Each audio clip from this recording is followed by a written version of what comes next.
Hello दोस्तों, स्वागत है आप सभी का आपके अपने यूट्यूब चैनल एजुकेटेड भारत में। आज हम मॉडर्न हिस्ट्री का इंपॉर्टेंट टॉपिक देखने वाले हैं, गांधी इरविन समझौता और गोलमेज सम्मेलन। इससे रिलेटेड टॉप एमसीक्यूज आज की वीडियो में मिलेंगे, तो प्लीज़ वीडियो को एंड तक जरूर देखिए। वीडियो पसंद आए तो लाइक ज़रूर कीजिए, इसे ज़्यादा से ज़्यादा शेयर कीजिए। दोस्तों, अगर अभी तक आपने चैनल को सब्सक्राइब नहीं किया है तो प्लीज़ चैनल को सब्सक्राइब जरूर कर लीजिए और बेल आइकन जरूर प्रेस करिए ताकि आगे भी आपको ऐसे ही इंपॉर्टेंट वीडियोज़ मिलते रहे। इस वीडियो का PDF आपको हमारे टेलीग्राम चैनल पर मिल जाएगा, लिंक डिस्क्रिप्शन में दिया हुआ है, वहां से टेलीग्राम चैनल को ज्वाइन कर सकते हैं। चलिए स्टार्ट करते हैं। फर्स्ट क्वेश्चन है, गांधी इरविन समझौता किस वर्ष हुआ था? यहाँ पर इसका करेक्ट आंसर हो जाएगा दोस्तों सी, 1931। देखिए मोस्ट इंपॉर्टेंट है गांधी इरविन समझौता। जब हमने पिछला टॉपिक पढ़ा है सविनय अवज्ञा आंदोलन, उसमें भी हम इसके बारे में थोड़ा सा पढ़ कर आए हैं क्योंकि उसी से लिंक करता है, पर आज ये पूरा टॉपिक है तो हम इसको समझ लेते हैं। गांधी इरविन समझौता कब हुआ है? तो 5 मार्च 1931 को गांधी इरविन समझौता हुआ था। किसके बीच? गांधी जी और तत्कालीन वायसराय थे लॉर्ड इरविन, इनके बीच ये समझौता हुआ था। आपको याद रखना है कब हुआ है, 5 मार्च 1931 को हुआ है। देखिए अब गांधी इरविन समझौते की जरूरत आखिर पड़ क्यों गई? तो इसके कई सारे रीजन है, सिर्फ एक रीजन नहीं होता। मैंने बताया कुछ भी काम होता है तो उसका सिर्फ एक रीजन नहीं, कई सारे रीजन होते हैं। जैसे देखिए अभी तक क्या हुआ था, साइमन कमीशन के संवैधानिक सुधारों पर चर्चा करनी थी सबसे पहले तो, क्योंकि सभी लोग खिलाफ थे साइमन कमीशन के। तो जो लॉर्ड वायसराय, मतलब जो वायसराय थे लॉर्ड इरविन, वो ये चाहते थे कि एक बार इस पे चर्चा होनी चाहिए। साथ ही साथ में गोलमेज सम्मेलन चल रहे थे। जब ये 1931 चल रहा है, 1930 से ही गोलमेज सम्मेलन चल रहे थे जिसमें कांग्रेस पार्टिसिपेट नहीं कर रहा था। तो ये भी लॉर्ड इरविन ये भी चाहता था कि कांग्रेस पार्टिसिपेट करे गोलमेज सम्मेलन में। साथ ही साथ सविनय अवज्ञा आंदोलन चल रहा था तो इसके प्रभाव को कम करना था, और गांधी जी चाहते थे कि जितने गिरफ्तार आंदोलनकारी हैं उन सब की रिहाई हो। तो ऐसे कई सारे रीजन थे जिसके कारण क्या हुआ, गांधी इरविन समझौता हुआ है। अब मैंने आपको कल भी बताया था कि गांधी इरविन समझौते में कई सारी बातें हैं जो गांधी जी ने मानी है और कई सारी बातें हैं जो लॉर्ड इरविन ने मानी है। ठीक है, दोनों की तरफ से कुछ कुछ बातें मानी गई है। जैसे गांधी जी ने माना कि हाँ, वो इस समझौते के बाद सविनय अवज्ञा आंदोलन स्थगित कर देंगे। साथ ही साथ ब्रिटिश सामान का जो अभी तक बहिष्कार हो रहा था, विदेशी चीजों का जो बहिष्कार हो रहा था, वो अब नहीं किया जाएगा, ये भी स्वीकार किया गया। इसके साथ साथ उन्होंने कहा कि हाँ, दूसरे गोलमेज सम्मेलन, क्योंकि पहला गोलमेज सम्मेलन तो 1930 में हो चुका था लेकिन दूसरा होने वाला था 1931 में, तो गांधी जी ने कहा था कि हम दूसरे गोलमेज सम्मेलन में भाग लेंगे। और फिर नेक्स्ट, कांग्रेस द्वारा समझौते का पालन ना होने पर सरकार उचित कार्रवाई का अधिकार भी गांधी जी ने कहा था। ठीक है, अगर आपके हम जो आप समझौता कर रहे हैं, अगर हम उसका पालन नहीं कर रहे हैं तो आप उचित कार्रवाई कर सकते हैं। ये सारी चीजें महात्मा गांधी जी के द्वारा मानी गई थी गांधी इरविन समझौते में। जबकि लॉर्ड इरविन ने क्या क्या माना था? इन्होंने कहा था कि हिंसा संबंधी मामले को छोड़कर जितने भी राजनीतिक मुकदमे हैं वो सभी हम क्या करेंगे, वापस ले लेंगे। ठीक है, नमक बनाने का आपको अधिकार देंगे, कानूनी दायरे में आप धरना प्रदर्शन भी कर सकते हैं, ये भी अधिकार दिया जाएगा। जितने लोगों ने नौकरी से त्यागपत्र दिया है उन सभी को वापस नौकरी पर लिया जाएगा, ये भी कहा गया है। ठीक है, और जितनी कब्जे में संपत्ति, क्योंकि बहुत सारी कब्जे में ले ली गई थी, तो कब्जे में ली गई संपत्ति भी वापस कर दी जाएगी। ये सारी बातें लॉर्ड इरविन के द्वारा बोली गई थी, तभी ये सक्सेसफुल हुआ था एक समझौते के रूप में, गांधी इरविन समझौता। तो अगर आप ये समझ गए हैं तो हम आगे बढ़ते हैं। नेक्स्ट देखिए, इस तरह से क्वेश्चन पूछा जाता है कि गांधी इरविन समझौते पर हस्ताक्षर हुए, कब हस्ताक्षर हुए? करेक्ट आंसर यहाँ पर हो जाएगा ए, 1931 में। 5 मार्च 1931 को गांधी इरविन समझौते पर हस्ताक्षर हुए थे। ठीक है, आपको याद रखना है, मोस्ट इंपॉर्टेंट है क्योंकि एग्जाम में पूछा जाता है। नेक्स्ट, निम्नलिखित में से किस गोलमेज सम्मेलन में भारतीय राष्ट्रीय कांग्रेस के प्रतिनिधि ने पहली बार भाग लिया था? मोस्ट इंपॉर्टेंट है, करेक्ट आंसर यहाँ पर क्या हो जाएगा? तो इसका करेक्ट आंसर है बी, द्वितीय गोलमेज सम्मेलन में। देखिए अभी मैंने आपको बताया कि पहला गोलमेज सम्मेलन 1930 में ही हो गया था, इस कारण यहाँ पे किसी ने पार्टिसिपेट किया नहीं है। जबकि गोलमेज सम्मेलन जो द्वितीय है वो कब हुआ है? देखिए अगर मैं एग्जैक्ट डेट बताऊं आपको तो 7 सितंबर 1931 से लेकर 1 दिसंबर 1931 तक चला था ये सेकेंड गोलमेज सम्मेलन। ठीक है, ये इसकी डेट है, तब तक चला था। आपको याद रखना है क्योंकि डेट भी पूछी जाती है। किस स्थान पर हुआ था? तो सेंट जेम्स पैलेस में। सेंट जेम्स पैलेस, तीनों जो गोलमेज सम्मेलन है वो तीनों इसी पैलेस में रखे गए हैं। तीनों ही में समानता ये है कि तीनों में अध्यक्ष कौन था? तो तीनों में अध्यक्ष रैमजे मैकडॉनल्ड थे। ठीक है, रैमजे मैकडॉनल्ड, इतना आपको याद रखना है तीनों ही गोलमेज के बारे में।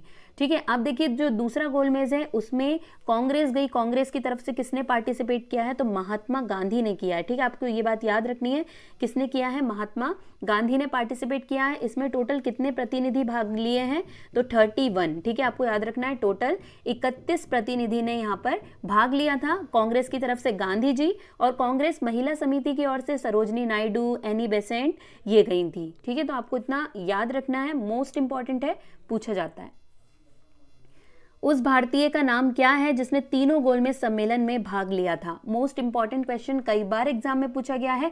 करेक्ट आंसर यहाँ पर इसका हो जाएगा ABR अम्बेडकर। ठीक है, उस भारतीय का नाम क्या है जिन्होंने तीनों गोलमेज सम्मेलन में भाग लिया है, तो देखिए BR अम्बेडकर जो थे वो दलित वर्ग की ओर से तीनों गोलमेज सम्मेलन हुआ है जो, ठीक है, 1930 में, 31 में और 32 में, ये तीनों गोलमेज सम्मेलन में पार्टिसिपेट करने वाले हैं BR अम्बेडकर। ठीक है, अगर आपसे ऐसे व्यक्ति का नाम पूछा जाए जिसने तीनों में पार्टिसिपेट किया है तो सही आंसर क्या हो जाएगा, BR अम्बेडकर, जो दलित वर्ग की ओर से शामिल हुए थे। निम्नलिखित में से कौन सा गोलमेज सम्मेलन 1932 में हुआ, इसका आंसर आप दे सकते हैं अगर आप गोलमेज समझ गए हैं तो। सही आंसर यहाँ पर हो जाएगा C, तीसरा। ठीक है, तीसरा गोलमेज सम्मेलन कब हुआ है, 1932 में। पहला कब हो गया था, 30 में, दूसरा हुआ 31 में और तीसरा हो गया है 32 में। तो आपको याद रखना है, अगर आपसे पूछा जाए तीसरा 32 में हुआ है। देखिए अगर तीसरे की हम बात करें तो इसकी एग्जैक्ट डेट है 17 नवंबर 1932 से 24 दिसंबर 1932 तक। ठीक है, ये राउंड टेबल कॉन्फ्रेंस कह लीजिए या गोलमेज सम्मेलन कह लीजिए, ये हुआ है इस डेट पे। ठीक है, यहाँ से लेके 17 नवंबर 1932 से 24 दिसंबर 1932 तक। कहाँ पर हुआ है स्थान, सभी का स्थान सेम है, सेंट जेम्स पैलेस लंदन में। अध्यक्ष कौन है, तो रैमजे मैकडोनाल्ड। अब ये पूछा जाता है कि तीसरे गोलमेज में कितने प्रतिभागी ने भाग लिया था, तो सही आंसर हो जाएगा 46। जब अभी हम दूसरे में देख कर आए कितने थे, तो 31 ने पार्टिसिपेट किया था, जबकि तीसरे में 46 प्रतिभागी ने भाग लिया था। तो आपको याद रखना है, मोस्ट इंपॉर्टेंट है ये भी। नेक्स्ट, गांधी इरविन समझौते के हस्ताक्षरित होने से किसने महत्वपूर्ण भूमिका निभाई है, हस्ताक्षरित होने में। ठीक है, किसने महत्वपूर्ण भूमिका निभाई है, तो करेक्ट आंसर हो जाएगा C, तेज बहादुर सप्रू। इनके बारे में हमने कल भी देखा था, एक वकील हैं ये, एक बहुत ही एक्टिव राजनीतिक नेता थे ये। इन्होंने ही क्या किया था, मध्यस्थता की थी गांधी इरविन समझौते में। मतलब गांधी जी और इरविन को, लॉर्ड इरविन को तैयार किया था इस समझौते के लिए कि कम से कम आपकी एक बैठक होनी चाहिए, उसमें सारी बातों को रखा जाना चाहिए ताकि कोई अंतिम डिसीजन या निर्णय निकल सके। ठीक है, तो तेज बहादुर सप्रू, ये बहुत महत्वपूर्ण रोल प्ले किया है इन्होंने गांधी इरविन समझौते में।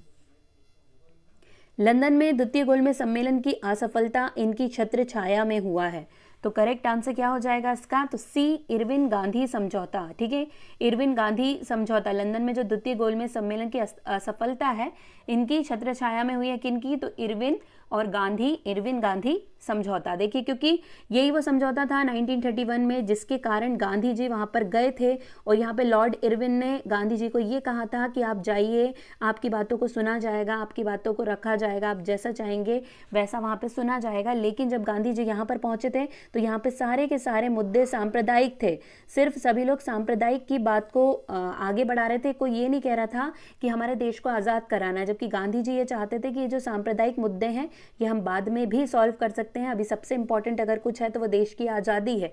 लेकिन कोई भी उनकी बात सुनने को तैयार नहीं था और ये जो द्वितीय गोलमेज सम्मेलन है ये असफल हो गया था और गांधी जी वहाँ से वापस आ गए थे। नेक्स्ट, महात्मा गांधी जब द्वितीय गोलमेज सभा में भाग लेने गए, लंदन गए थे, तो वो कहाँ ठहरे थे। देखिए ये क्वेश्चन भी बहुत पूछा जाता है, वो किससे गए हैं, वो कहाँ ठहरे हैं, ऐसे क्वेश्चन बहुत आते हैं।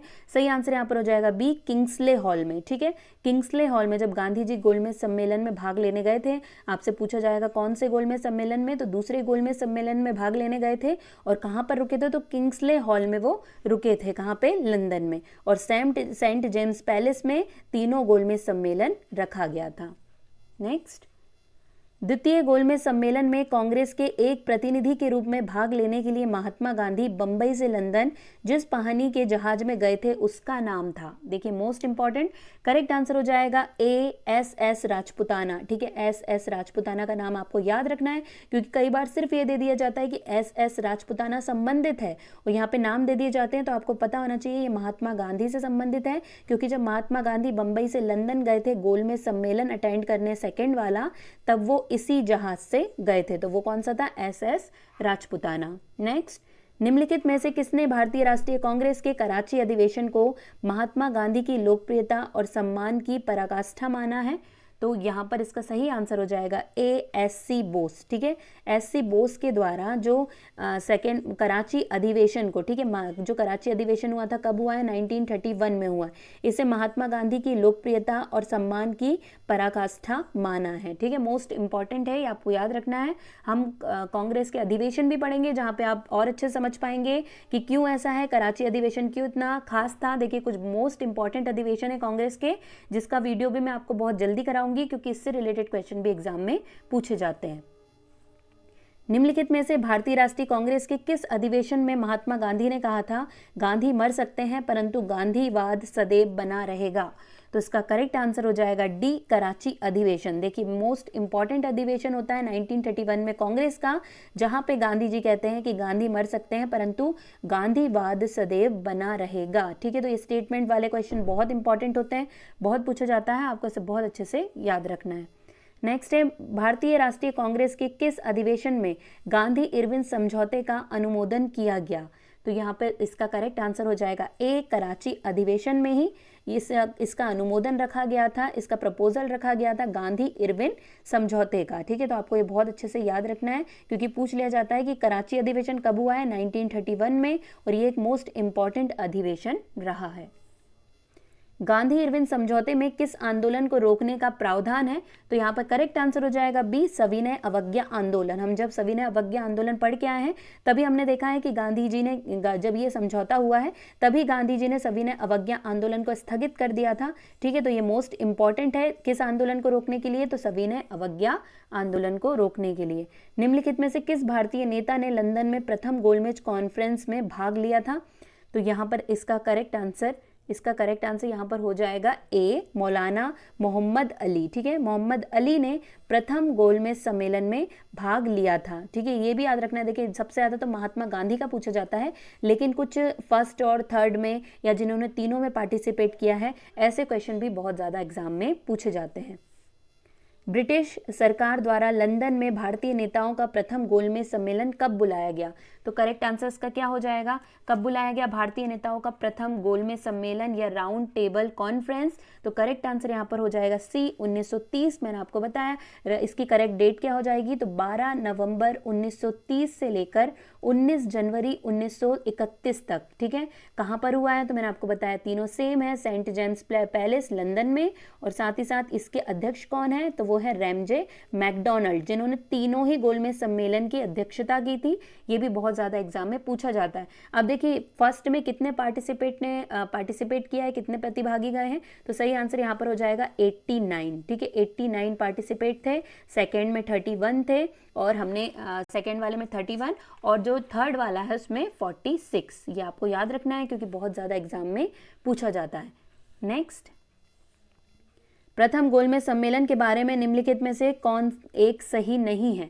तो यहाँ पर करेक्ट आंसर इसका हो जाएगा डी, इसमें कांग्रेस प्रतिनिधि मंडल ने भाग लिया था। देखिए आपको पता है कि प्रथम गोलमेज सम्मेलन में कांग्रेस ने पार्टिसिपेट नहीं किया था। जब जब गांधी इरविन समझौता होता है तब ये डिसाइड किया गया था कि सेकेंड वाला जो गोलमेज सम्मेलन होगा उसमें कांग्रेस पार्टिसिपेट करेगा, और उसमें गांधी जी गए थे, पर प्रथम गोलमेज सम्मेलन में कांग्रेस ने पार्टिसिपेट नहीं किया था। नेक्स्ट, भारतीय स्वतंत्रता संग्राम के संदर्भ में निम्नलिखित में से कौन दूसरे गोलमेज सम्मेलन में भारत की महिला प्रतिनिधि थी? तो यहाँ पर सही आंसर का हो जाएगा बी, एनी बेसेंट। देखिए मैंने आपको बताया है कि जब गांधी जी गए थे तो महिला मंडल की तरफ से, मतलब जो कांग्रेस महिला मंडल है उसकी तरफ से एनी बेसेंट और सरोजनी नायडू शामिल हुई थी। तो यहाँ पे ऑप्शन में सिर्फ एनी बेसेंट है, तो हमारा करेक्ट आंसर हो जाएगा बी, एनी बेसेंट। नेक्स्ट, निम्नलिखित में से किसने गांधी इरविन समझौते में महात्मा गांधी के लाभ को सांत्वना पुरस्कार कहा था? मोस्ट इंपॉर्टेंट, किसने कहा था महात्मा गांधी के लाभ को सांत्वना पुरस्कार? करेक्ट आंसर यहाँ पर हो जाएगा बी, एलन कैंपबेल जॉनसन ने गांधी इरविन समझौते में जितना भी गांधी जी को लाभ हुआ है उसे सिर्फ सांत्वना पुरस्कार कहा है, कि एक तरीके से उनका ये कहना था कि सिर्फ और सिर्फ ब्रिटिश चाहते हैं कि कैसे भी जो आंदोलन चल रहा है वो स्थगित हो जाए और जितनी ब्रिटिश की बातें हैं वो सारी चीजें मान ली जाए, और इसके लिए गांधी जी को लाभ दिया गया है, मतलब कि एक तरीके से सांत्वना पुरस्कार दिया गया है। नेक्स्ट, निम्नलिखित व्यक्तियों में से किसने इरविन तथा गांधी को दो महात्मा कहा था? मोस्ट इंपॉर्टेंट है भी। करेक्ट आंसर यहाँ पर हो जाएगा बी, सरोजनी नायडू। देखिए, जब गांधी इरविन समझौता हुआ था उसी दौरान जब ये बैठक हो रही थी तभी सरोजनी नायडू ने गांधी और इरविन को दो महात्मा कहकर संबोधित किया था। ये क्वेश्चन भी मोस्ट इंपॉर्टेंट है, एग्जाम में पूछा जाता है, इसलिए आपको इसे बहुत अच्छे तरीके से याद रखना है। लंदन में संपन्न हुए गोलमेज सम्मेलन में भारतीय ईसाइयों का प्रतिनिधित्व किसने किया? ये भी मोस्ट इंपॉर्टेंट है। करेक्ट आंसर यहाँ पे क्या हो जाएगा? देखिए, इसका करेक्ट आंसर है डी, के.टी. पॉल। ठीक है, के.टी. पॉल जो भारतीय ईसाई, देखिए हर दल से कोई ना कोई शामिल हुआ है। जैसे सिख, अगर आपसे पूछा जाए कि सिख दल से कौन गया है तो सरदार संपूर्ण सिंह, ठीक है, सरदार संपूर्ण सिंह या संपूर्ण सिंह गए थे सिख की तरफ से। फिर मुस्लिम लीग की तरफ से कौन शामिल हुआ है तो आगा खां और मोहम्मद अली जिन्ना, ये गए थे मुस्लिम लीग की ओर से। हिंदू महासभा की ओर से जयकर और एस मुंजे ये शामिल हुए थे। ईसाइयों की ओर से के.टी. पॉल शामिल हुए थे। दलित वर्ग की ओर से बी.आर. अम्बेडकर शामिल हुए थे। ऐसे सब अलग अलग वर्ग, मतलब अपनी अपनी पार्टी से सब शामिल होते थे। ठीक है, आपको ये चीज याद रखनी है। तो यहाँ पे ईसाइयों की तरफ से किसने प्रतिनिधित्व किया था तो वो है K.T.. Paul. Next, Gandhi Irwin समझौता हुआ मुख्य रूप से, सही आंसर हो जाएगा ए, गोलमेज सम्मेलन में कांग्रेस की भागीदारी सहज करने के लिए गांधी इरविन समझौता हुआ था। मेनली जो लॉर्ड इरविन थे वो चाहते थे कि गांधी जी या कांग्रेस पार्टिसिपेट करे किसमें, जो गोलमेज सम्मेलन हुआ है, क्योंकि गोलमेज सम्मेलन रखा ही इसलिए गया था। देखिए, गोलमेज सम्मेलन क्यों रखा गया था, यही सारे सेम रीजन थे कि साइमन कमीशन के संवैधानिक सुधारों पर चर्चा करनी है, जो नेहरू रिपोर्ट में डोमिनियन स्टेट मांगा गया है उसके बारे में चर्चा करनी है, साथ ही साथ जो लाहौर अधिवेशन में पूर्ण स्वराज की मांग की गई थी उसके बारे में चर्चा करनी है। ठीक है, सविनय अवज्ञा आंदोलन चल रहा था। ठीक है, अब देखिए सविनय, क्योंकि 1930 में गोलमेज स्टार्ट हो गया था, तब सविनय अवज्ञा आंदोलन चालू था, तो इसीलिए सविनय अवज्ञा आंदोलन को भी रोकना, ये इस बारे में भी बातें करनी थी। इसीलिए कई सारे रीजन के कारण क्या हुआ है, गांधी इरविन समझौता हुआ था। तो गोलमेज सम्मेलन, लेकिन सबसे महत्वपूर्ण कारण क्या था कि ये चाहते थे कि गोलमेज सम्मेलन में अगर कांग्रेस आती है, क्योंकि कांग्रेस भारत के एक बहुत बड़े हिस्से को, मतलब सबसे बड़ा वर्ग अगर कहा जाए तो उस टाइम पे कांग्रेस ही था। ठीक है, कांग्रेस के जो नेता थे वो सब बड़े बड़े नेता थे, तो ये लोग चाहते थे कि ये पार्टिसिपेट करें, इनके साथ ही मिलकर कुछ निर्णय लिया जा सकता है। लेकिन जो भी रहा हो, तीनों गोलमेज सम्मेलन हुए हैं, लेकिन तीनों ही असफल रहे हैं, तीनों गोलमेज सम्मेलन। नेक्स्ट, महात्मा गांधी दिसंबर 1931 में खाली हाथ कहां से भारत लौटे थे? तो यहाँ पर करेक्ट आंसर इसका हो जाएगा ए, लंदन। ठीक है, लंदन में वो 1931 में कहाँ गए थे, गोलमेज सम्मेलन में गए थे, और वो वहाँ से खाली हाथ लौट आए थे। और उन्होंने आकर कहा था कि मैं भले वहाँ से खाली हाथ लौट आया हूँ, लेकिन मैंने अपने देश की इज्जत को बट्टा नहीं लगने दिया। ये उनके स्टेटमेंट थे। ये स्टेटमेंट भी कई बार पूछा जाता है कि स्टेटमेंट गांधी जी ने कब दिया था, या फिर ये स्टेटमेंट किसके द्वारा दिया गया है। तो आपको पता होना चाहिए कि जब गांधी जी गोलमेज सम्मेलन से वापस आए थे तब उन्होंने भारतीयों को संबोधित करते हुए ये शब्द कहे थे। द्वितीय गोलमेज सम्मेलन किस प्रश्न पर असफल रहा? तो यहाँ पर इसका करेक्ट आंसर हो जाएगा ए, सांप्रदायिक प्रतिनिधित्व। देखिए, मैंने आपको बताया था द्वितीय गोलमेज सम्मेलन के बारे में कि सम्मेलन स्टार्ट होता है, वहाँ पे गांधी जी भी चले गए थे। गांधी जी चाहते थे कि वहाँ पे डिस्कस हो देश की आज़ादी के बारे में, कि देश को कैसे आज़ाद किया जाए, कैसे हमारे देश को डोमिनियन स्टेट बनाने की बजाय हमें पूर्ण स्वतंत्रता मिले, इस बारे में बात करना चाहते थे। लेकिन जितने भी वहाँ पे वर्ग आए थे वो सभी, जैसे मुस्लिम वर्ग का जो जिन्ना था वो चाहता था कि हमको अलग सांप्रदायिक मतलब हम अलग हो जाए, मतलब सांप्रदायिक प्रतिनिधित्व हमें अलग मिल जाए। साथ ही साथ जो दलित वर्ग के नेता थे, मतलब बी.आर. अम्बेडकर, ये भी चाहते थे कि दलितों को अलग प्रतिनिधित्व मिल जाए। ईसाई अलग चाहते थे, मतलब सब लोग अपना अपना ही देख रहे थे। सब लोग को ये लग रहा था कि हमें अपना अपना अलग सांप्रदायिक प्रतिनिधित्व मिल जाए। जबकि गांधी जी गोलमेज सम्मेलन में सिर्फ इसलिए गए ताकि वो देश की आज़ादी को मेन मुद्दा मानते थे। वो चाहते थे कि देश की आज़ादी हो जाए। लेकिन ये जब वहाँ पे ऐसी चर्चाएं नहीं हो रही थी, तब गांधी जी ने वहाँ से वापस आने का फैसला किया और ये जो सम्मेलन रहा ये असफल रह गया। निम्नलिखित में से किसने गांधी इरविन समझौते का प्रारूप तैयार किया था? तो यहाँ पे करेक्ट आंसर इसका हो जाएगा सी, हर्बर्ट इमर्सन के द्वारा गांधी इरविन समझौते का प्रारूप तैयार किया गया था। ठीक है, आपको याद रखना है क्योंकि कई बार पूछ लिया जाता है, कई बार हमें ऐसा लगता है कि गांधी और इरविन शामिल है तो इन दोनों में से किसी ने किया होगा और हम टिक लगा के आ जाते हैं, बट वो गलत होता है। सही आंसर हो जाएगा हर्बर्ट इमर्सन, जिन्होंने प्रारूप तैयार किया था गांधी इरविन समझौते का। बर्किंघम पैलेस में 1931 में महात्मा गांधी और जॉर्ज पंचम के बीच मुलाकात के संदर्भ में निम्नलिखित में से कौन सा कथन असत्य है? तो बी, 15 नवंबर 1931 में गांधी ने सम्राट से मुलाकात की, ये वाला कथन यहाँ पर गलत हो जाएगा। ठीक है, आपको याद रखना है और बाकी जितने भी यहाँ पे कथन दिए हैं वो बिल्कुल सही है। लंदन में द्वितीय गोलमेज सम्मेलन के आयोजन का केंद्र था, तो मैंने आपको इसका आंसर बता दिया, अब आप ही बता देंगे। सही आंसर है ए, सेंट जेम्स पैलेस लंदन। ठीक है, जितने तीनों के तीनों गोलमेज सम्मेलन जो हुए हैं 30, 31, 32 में, तीनों के तीनों सेंट जेम्स पैलेस में हुए हैं और तीनों के ही अध्यक्ष रैमजे मैकडोनाल्ड हैं। ये एकदम कॉमन बात है तीनों गोलमेज में, तो आपको याद रखना है। द्वितीय और तृतीय गोलमेज में किस उर्दू कवि को आमंत्रित किया गया था?